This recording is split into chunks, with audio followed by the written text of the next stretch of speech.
This is called the teardrop, and it's also known as the splash. It is based off of an iguana or a pencil mount. So if you're comfortable with iguana or pencil mount, you probably will be good with this one, hopefully. So it's a kind of theme and variation thing today. All right, so first thing we're gonna do is get into your iguana mount. From here, you're going to hook both feet. Actually, hook one foot, it'll be more comfortable.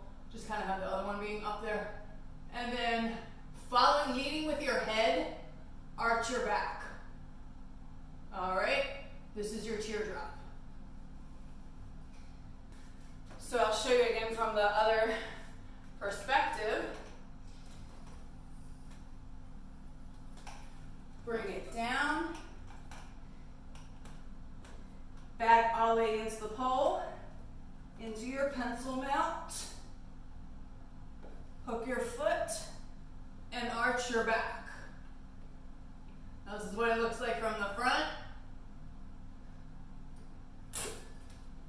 Now you can, if you're really comfortable, hook and come back up. All right?